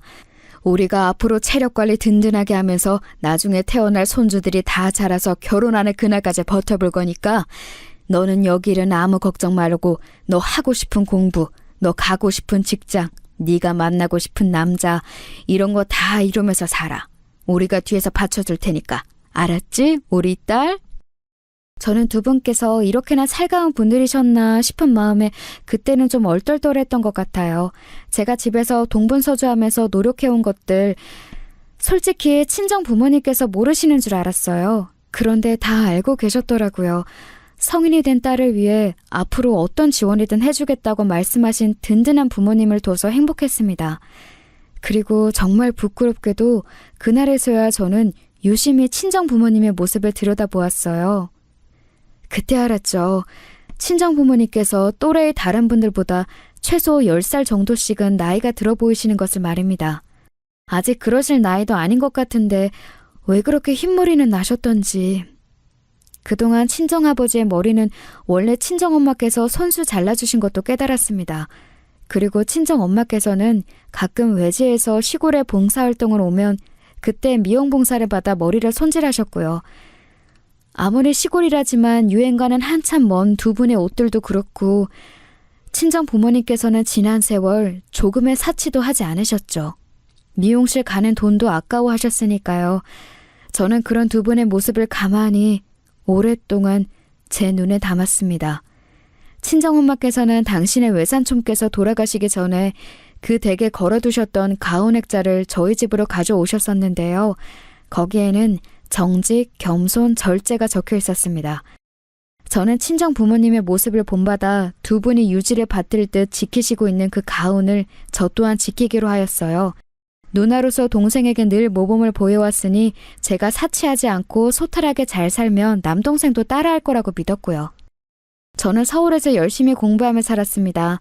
눈코 뜰 새도 없이 바쁘게 아르바이트 생활도 해보았고 친구들과 용돈을 모은 걸로 일본 여행도 떠나보았어요. 말 그대로 새로운 인생이 저에게 펼쳐졌음을 알았습니다. 제가 개척하는 저만의 인생 그림 너무 즐겁다는 생각이 들었고 제 자신을 믿으며 앞으로 나아가다 보니 목표로 삼았던 직장에도 들어갈 수 있었네요. 제가 서울에 계속 눌러 살기를 바라셨던 친정 부모님의 염원이 강하게 닿기라도 한 것인지 시간이 흘렀을 때 저는 도시 남자와 결혼을 했습니다. 그리고 어느 드라마 제목에서 묘사를 했듯이 남편 하나와 결혼을 했을 뿐인데 시댁이 넝쿨째 저에게 굴러들어왔습니다. 아주 고고하게 구는 시댁 식구들이었죠. 아무래도 제가 시골 출신이라고 하니까 다들 저를 얕잡아 보는 분위기였습니다. 대학 잘 나오고 직장 잘 잡았고 그랬기에 망정이지. 아니었으면 언감생신 우리 아들하고는 급이 안 맞아서 만나지도 못했어. 우리 엄마 말이 맞아. 올케, 솔직히 내 동생보다 올케가 한참 수준 떨어지는 거 알지? 나는 누나로서 좋은 가슴이 아프네. 올케가 앞으로 노력 많이 해줬으면 좋겠어. 차이나는 수준을 채우려면 노력이 필요한 거잖아. 결혼하고 얼마 안 되었을 때 이때가 사실 가장 정신이 없기도 하고 설레기도 하고 그렇잖아요. 그런데 저에게 시어머니와 시누이가 차례로 멋진 발언을 해주셔서 덕분에 제 어이가 상실되었답니다. 시아버지께서도 저를 썩 탐탁스레 여기지 않아 하셨지만 사내대장부의 길을 함부로 꺾어 놓는 거 아니라고 하시면서 남편이 워낙 저하고 결혼을 하고 싶어하니 그 뜻을 따라주겠다고 하시며 저를 허락해 주셨었죠. 남편이 완강해서 시어머니께서는 차마 이 결혼 별로인데 라는 속내를 못 밝히셨던 것 같아요. 그런데 제가 나중에 든 생각은 차라리 진작 그 속내를 밝혀주셨다면 제가 결혼하고 나서 뒤통수 얼얼해지는 일은 없었을 것 같더라고요. 저는 시어머니께서 원래 그렇게 미간이 살짝 찌푸려진 인상이고 한숨을 습관적으로 쉬시는 분인 줄로만 알았지 뭔가요? 그런데 제가 마음에 안 들어서 그러신 거였다는 것을 황당하게도 저는 결혼 후에 알아버린 겁니다. 제 친정이 전혀 어렵지 않는 집안이라는 것 정도는 시댁에서도 알았습니다. 그러나 굉장히 형편이 넉넉한 집안이라는 것까지는 알지 못했어요. 결혼 과정이 얼렁뚱땅 흘러버리는 바람에 제가 굳이 공개할 이유를 찾지 못했고 제가 일구어낸 저의 결과물인 재산이 아니니까 자랑스레 떠드는 것은 말도 안 된다고 생각했기도 했었어요. 제가 저희 부모님의 자식이라서 생각하는 게 비슷했나 봐요. 안 떠벌리고 조용조용히 있었네요. 비상금은 없는 돈이라고 생각해야 편하다는 말처럼 저는 친정의 그 재산, 저와 크게 상관없는 것이라고만 여겼습니다. 그거 없이도 결혼하는데 아무 지장 없었고요. 남편하고 둘이 취향 같은 게 서로 잘 맞아서 아기자기한 신축 빌라에서 반전세 2년 계약으로 우선 결혼 생활을 시작하는 것도 의견이 일치했고 간단한 살림만 우선 놓고 살자는 것도 손발이 척척 맞았습니다. 여러분 혹시 피규어가 뭔지 아시나요? 모르시는 분은 인터넷까지 갈 것 없이 유튜브에 검색만 해보셔도 뭔지 바로 아실 거예요. 남편의 유일한 취미는 피규어 수집이었습니다. 그 작디 작은 게 어찌나 비싸던지 남편은 작지만 사치스러운 취미 그것 하나만 충족되면 다른 것은 허접해도 상관없다고 여기는 남자였어요. 그래서 저와 아기자기한 시작을 할 수 있었던 것 같아요. 남편의 누나의 시누이는 그런 저희 부부를 약간 비웃었습니다. 아휴, 내가 대학생 때 친구하고 자취했던 집이 딱 그 수준이었는데 두 사람 너무 동네 위치만 따진 거 아니야? 집이 멋지지가 않잖아. 사람들 데려와서 구경도 시켜주고 자랑도 하고 좀 그래야 재미가 있는 건데. 신혼집이 너무 격떨어져서 웃기기도 하고 안타깝기도 하고.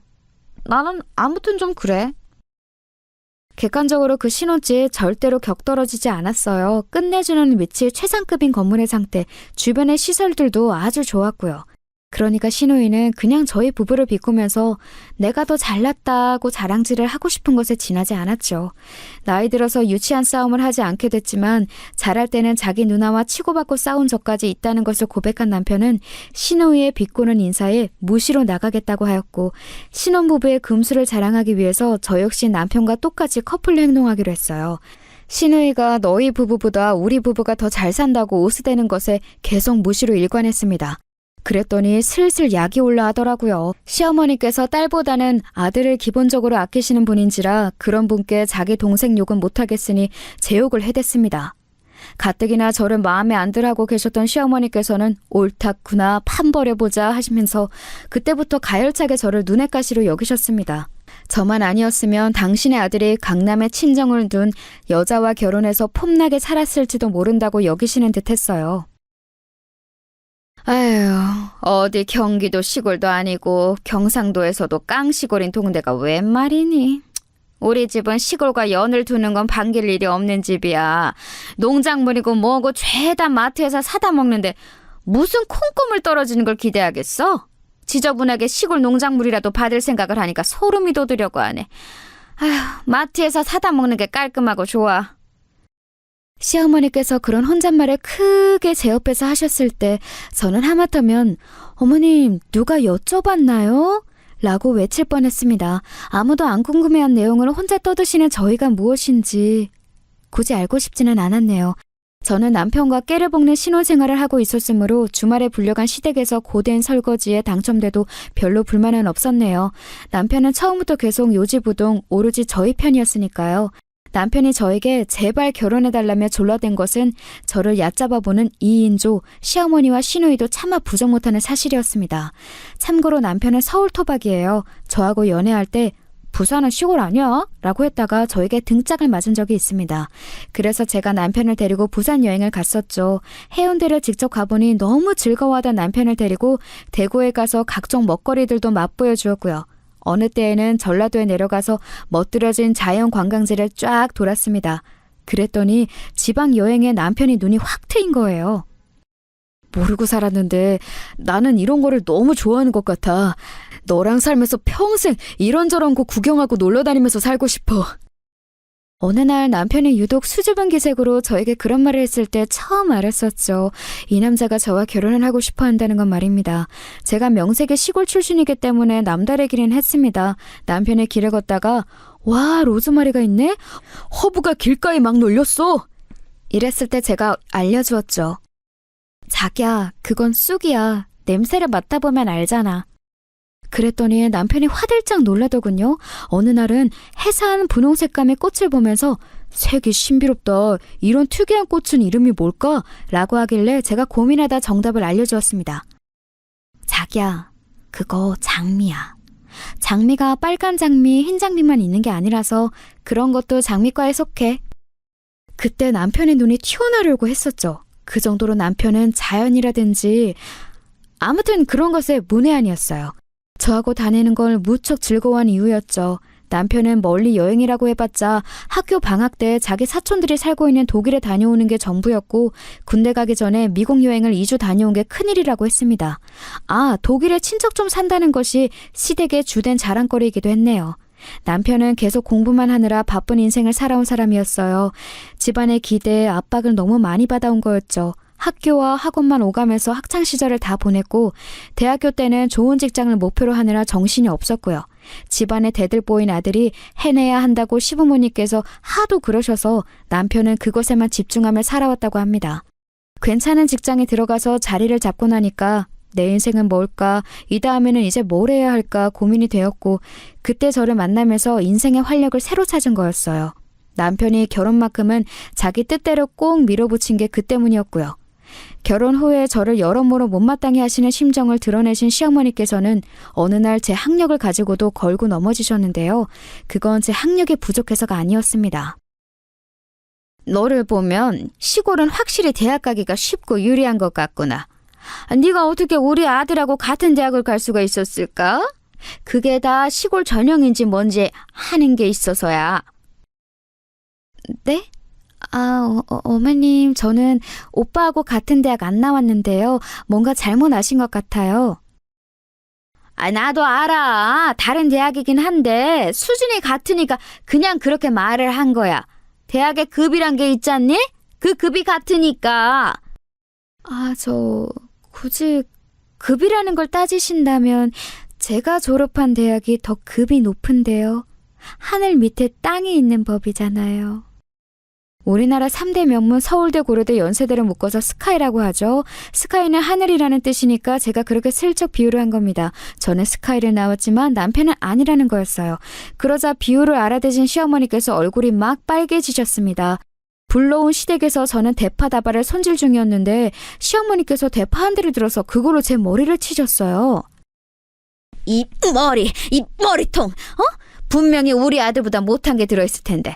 그래야 하는데 왜 시골 촌구석에서 학원도 하나도 안 다녔는데 우리 아들보다 좋은 대학을 가고 난리야?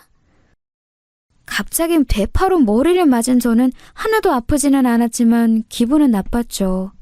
그러나 시어머니께서 잔뜩 약이 오르신 얼굴을 하고 계셨기 때문에 저는 따지지 않고 그냥 가만히 있었습니다.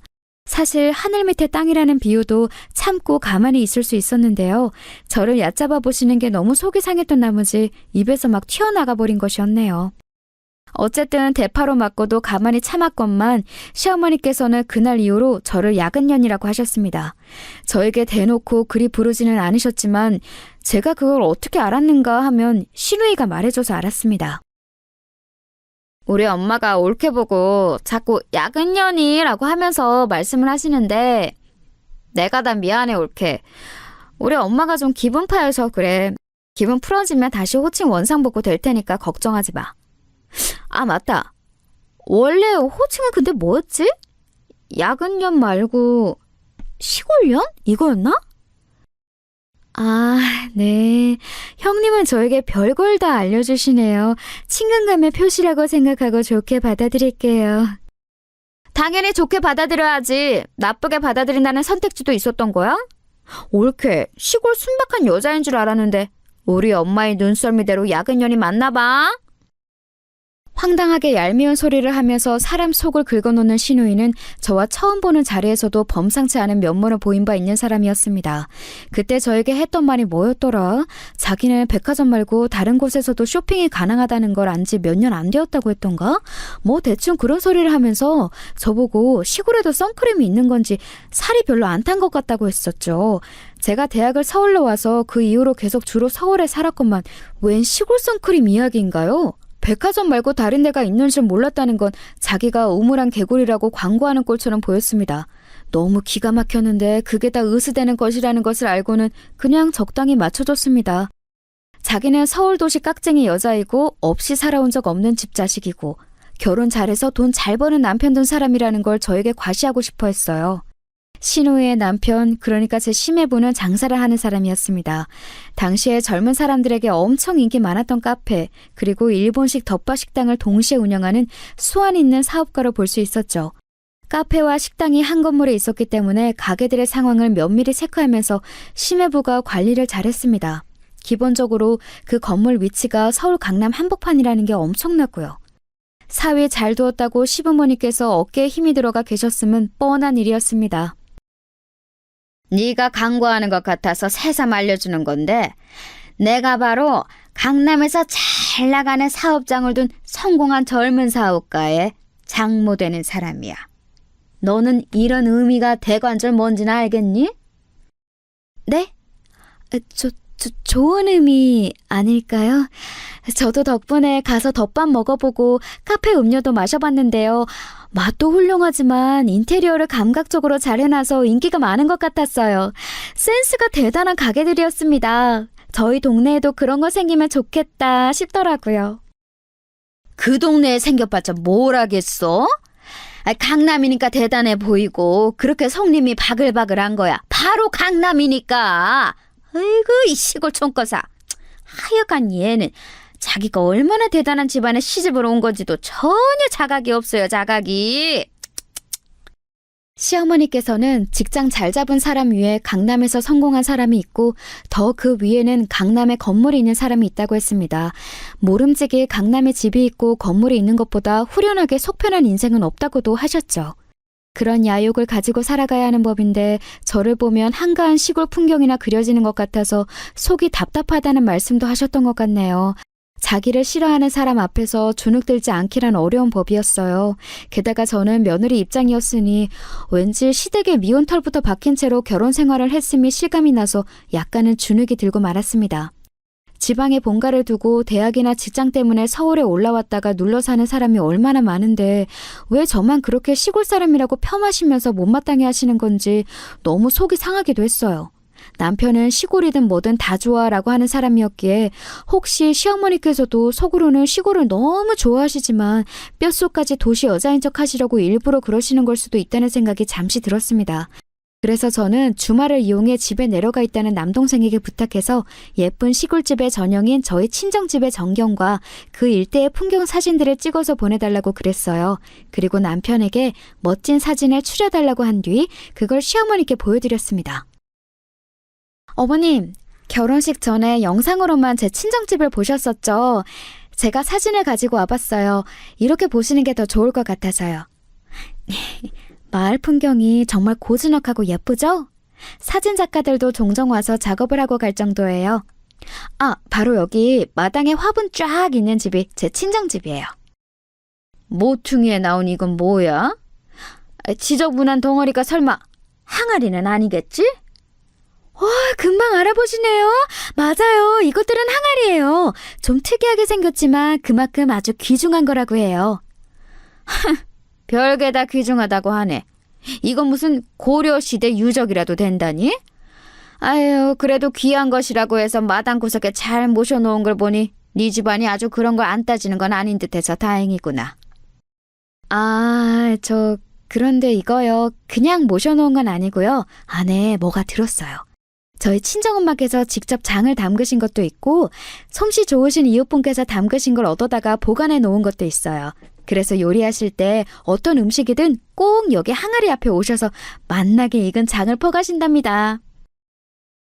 이상한 일이었어요. 드라마 같은 것에서 보면 여자 주인공이 해맑게 이런 소리를 하면 상대가 무조건 흐뭇한 미소를 지어주는데 그러면서 여자 주인공에게 마음을 슬쩍 열어버리던데 그건 허구여서 그랬던 걸까요?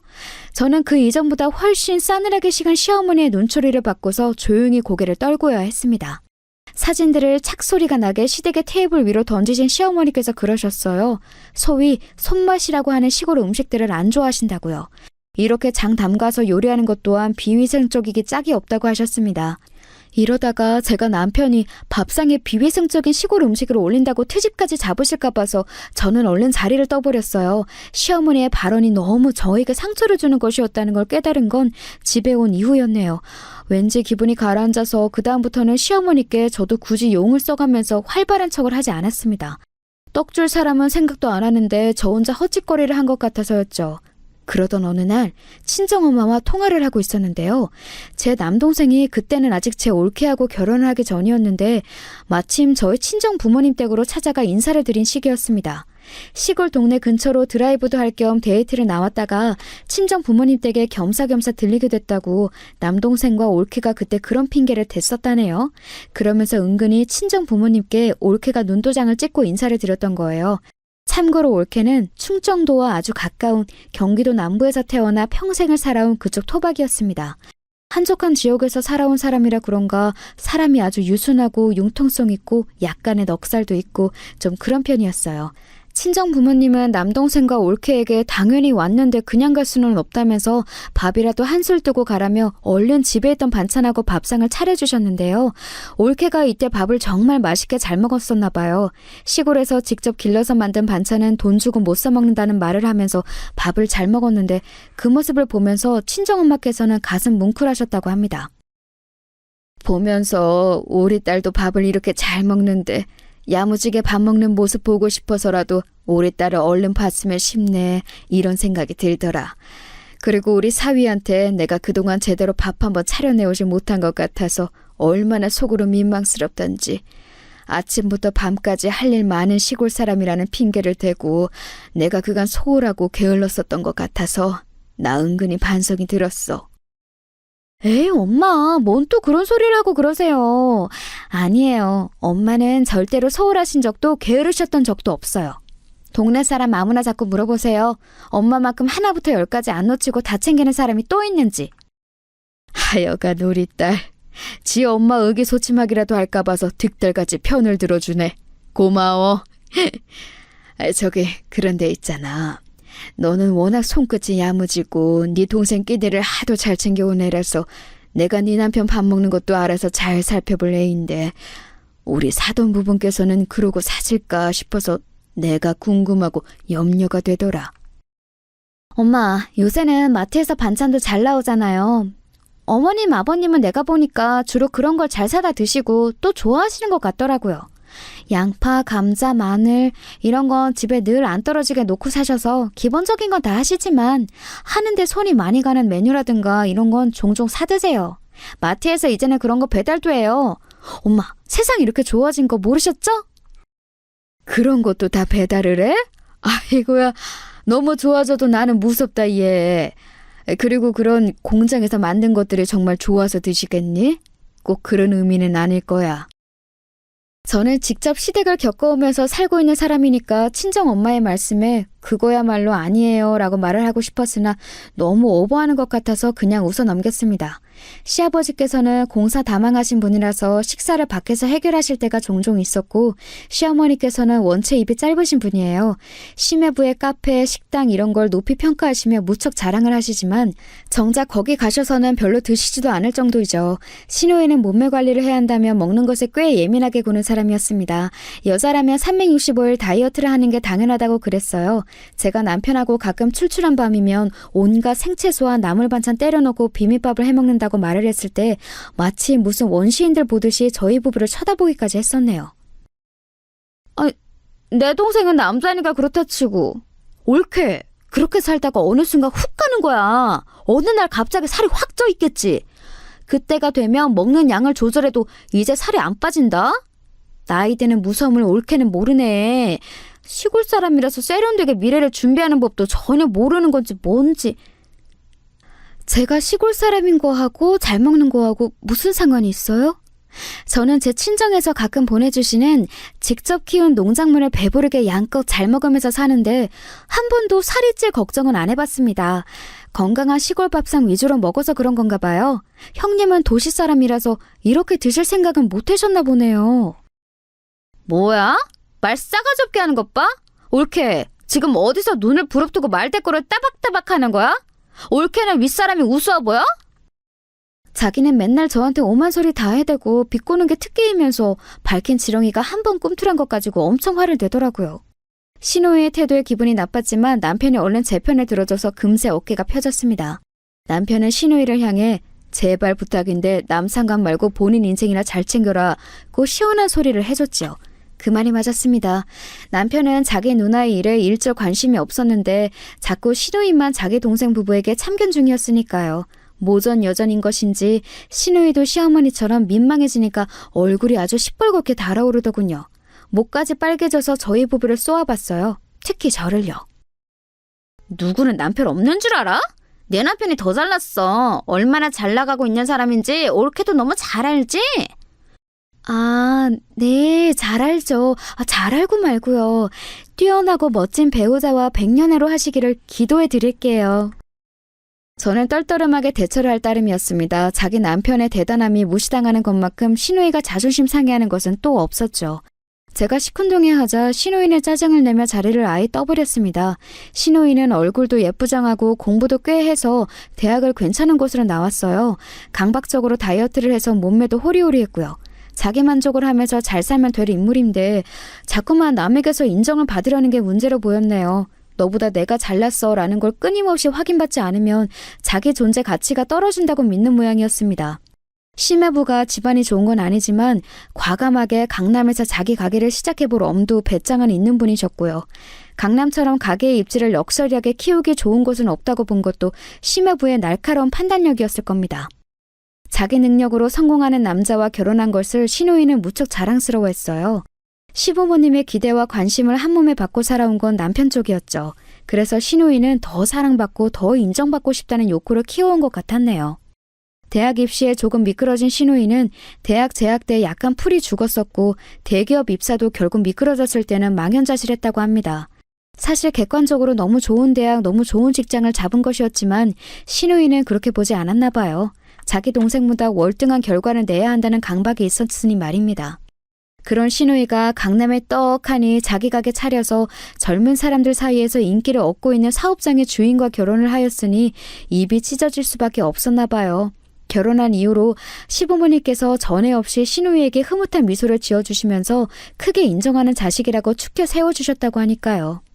그런데 마침 자기 동생은 웬 깡촌 시골의 친정이라는 여자하고 결혼해서 간소하게 짝이 없는 실혼 생활을 시작하니까 속이 아주 고소하지 않았겠어요? 그러면서도 시어머니께서 저를 못마땅해 하시니 거기에 동조를 하면서 더 잘 나갈 수 있었던 내 동생을 망친 주범이라고 저를 여기는 그런 이중적인 마음을 가졌습니다. 가족에 한해서는 한 가지 감정만 가질 수 없는 법이니까요. 아무튼 이 복잡 미묘한 두 모녀 때문에 제가 항상 심란한 것 같다고 생각을 하던 참이었습니다. 친정엄마께서 생각지도 못한 행동을 하셨어요. 결혼하고 직후였던가 아니면 직전이었던가 그때 시댁에 대해 친정 부모님께서 한창 물어보실 때였는데 그러면서 제가 시댁의 집 주소도 알려드린 적이 있었나 봐요. 친정엄마께서 시댁으로 택배를 보내신 겁니다. 직접 정성껏 조금씩 기른 것들로 반찬을 만드셔서 말입니다. 택배를 붙이고 나서 친정엄마께서는 시어머니께 별것 아니지만 솜씨 좀 발휘해봤다. 부담 없이 맛보아 주시라. 간략하게 전화를 드렸다고 합니다. 그랬더니 시어머니께서 아, 예 하고 마시더래요. 갑자기 의욕에 불타셔서 행동에 옮기시기는 했으나 막상 미적지근한 시어머니의 반응을 접하자 그제서야 친정엄마께서는 멋쩍어지셨나 봐요. 괜한 일을 벌인 건가 싶어서 민망해지셨고 일단 저에게도 알려놔야 할 것 같아서 전화를 주었다고 하셨습니다. 여기까지 듣고 나니까 저는 왠지 좌불안석이 되고 말았죠. 그런 건 네 동생이 만나고 있는 참한 아가씨 말 맞다나 돈 주고도 못 사먹는 거니까 사부인께서 어른이 잘 꺼내 드시겠지? 네 생각은 어때? 아마 그러시겠죠? 이것저것 잘 드시는 입맛은 아니시기는 한데 시골에서 직접 기른 것들로 정성스레 반찬을 만들어 보내온 사돈 집안의 성의를 높게 생각해 주실 분이에요. 분명히 아껴가면서 잘 드셔주실 거예요. 아, 그런데 엄마, 다음부터는 저하고 뭔가 상의라도 하시고 그런 걸 보내든지 말든지 하세요. 아, 제가 놀랬잖아요. 아, 그래, 알았어. 내가 의욕이 갑자기 앞서서 열심히 움직여버렸네. 우리 딸 예뻐해 주십사. 그렇게 내가 뇌물이라도 보내고 싶었나 봐. 친정엄마께서 너스레를 떠시는 것에 저도 웃음이 나왔습니다. 하지만 전화를 끊고 나서 속은 착잡했죠. 왜냐하면 아무리 생각을 해보아도 시어머니께서 그 반찬들을 좋은 마음으로 드셔주신다는 그림이 머릿속에 안 그려졌거든요. 제가 너무 시어머니를 악마처럼 바라보고 있는 편협한 며느리인가 싶어서 스스로 약간 괴롭기까지 했습니다. 시어머니께 전화를 드려서 반찬 잘 받아보셨냐고 여쭈어볼까 하다가 우선 신우이에게 떠보기로 했어요. 왜냐하면 신우이가 시댁에 들른다고 분명 그랬거든요. 저기 형님, 저번에는 어머님이 미리 다져놓으신 마늘 그거 챙겨 가셨다고 했잖아요. 냉동실에 두고 오래 드실 거라고. 혹시 이번에도 뭐 챙기신 거 있으세요? 올케가 그런 걸 왜 물어봐? 나한테 관심 없다고 나 무시하고 싶다고 온몸으로 외치고 있는 사람이 올케 아니었어? 내 남편이 너무 잘났으니까 내가 부럽고 질투가 나는 걸 일부러 감추려고 그렇게 구는 사람이 올케잖아. 네, 알겠습니다. 다른 걸 여쭤보려고 전화드린 건데 지금은 어렵겠네요. 그런데 신우이가 웬 헛소리만 하는 바람에 소득 없이 전화를 끊을 수밖에 없었죠. 알아가면 알아갈수록 특이한 사람의 신우이 같았어요. 그런 정신 상태는 도저히 종잡을 수가 없었죠. 고민하던 저는 장바구니를 챙겨서 이튿날 시댁으로 향했어요. 친정엄마의 반찬을 워낙 좋아하는 저라서 혹시 받으신 양이 많으면 좀 덜어가려고 한다는 말씀을 드리면 완벽할 것 같았습니다. 실제로 그렇게 챙길 작정이기도 했고요. 모르긴 몰라도 입 짧으신 시어머니께서 감당하시기는 어려울 양일 게 분명했어요. 그런 생각으로 도착한 시댁에서 저는 미심쩍은 정황을 포착하고 말았습니다. 시어머니께서는 지인분과 한창 통화 중이셔서 제가 들어서자 눈인사만 보내오셨고요. 그래서 저는 슬그머니 부엌으로 가서 친정엄마의 반찬을 확인했습니다. 그런데 없는 거예요. 아무리 살펴봐도 친정엄마께서 보내셨다는 그것들이 보이지 않았습니다. 시원한 날씨임에도 얼음팩을 2중 3중으로 싸서 보내셨다고 했으니 분명히 냉장 보관이 되어 있어야 할 반찬들이었거든요. 고개를 갸웃거리던 저는 내다 놓으려고 입구를 꽉 묶어 놓은 쓰레기 봉투에서 시선이 멈추었습니다. 반투명해서 안이 비치는 쓰레기 봉투에서 보이는 것은 친정엄마께서 사용하셨을 법한 보자기였습니다. 저는 홀린 듯이 쓰레기 봉투를 열어 그것을 확인하고 말았어요. 그리고 참담해졌죠. 마침 통화를 끝낸 시어머니께서 저를 찾아 이쪽으로 오셨다가 화들짝 놀라셨습니다. 너는 그걸 왜 찾아보고 그래? 별로 달갑지도 않은 걸 네 엄마가 멋대로 보내오니까 나는 별 수 없었어. 사돈인데 네 엄마라뇨? 대체 왜 별 수가 없으셨어요? 안 되실 거면 저에게 주신다는 선택지도 있으셨잖아요. 너한테 주면 우리 아들 입에도 그게 들어갈까 봐서 그랬다. 왜? 하여간에 괜히 시골 것하고 엮여서 내가 별거를 다 보겠네. 아유 귀찮아. 아유 정신없어. 시어머니께서 그렇게 외치시며 안방으로 들어가 버리셨어요. 저는 고스란히 쓰레기로 버려진 친정엄마의 반찬들을 보고 눈물을 흘렸습니다. 속상하다는 말로는 표현이 부족했어요. 버려진 그거 다 챙겨서 제가 집으로 가서 온 다음에 직접 버렸어요. 그래야 할 것 같았습니다. 제가 울적해 있으니까 남편이 눈치를 보면서 무슨 일이냐고 물었는데 대답하기도 싫었어요. 생각의 정리도 좀 필요했고요. 그런데 이튿날 친정엄마께 연락이 왔습니다. 알고 보니까 남편이 친정엄마께 여느 때처럼 안부 전화를 드리다가 제 얘기를 한 거예요. 표정이 너무 안 좋고 정황상 자기 집에 갔다 온 것 같고 웬 음식물 쓰레기 같은 걸 한 움큼 버리고 오더니 한숨을 쉬고 이런 식으로 남편이 다 떠들어 버렸는데 친정엄마께서는 단박에 감을 잡으신 겁니다. 무슨 일이 있었던 건지 말이에요. 택배 새로 보냈다. 아무래도 양이 사돈 내외 두 분이 드시기에는 많은 것 같으니까 네가 들러서 좀 받아가든지 그렇게 해. 제가 그 소리를 듣고 얼마나 놀랐던지 몰라요. 아니 대체 왜 또 이를 버리신 건지.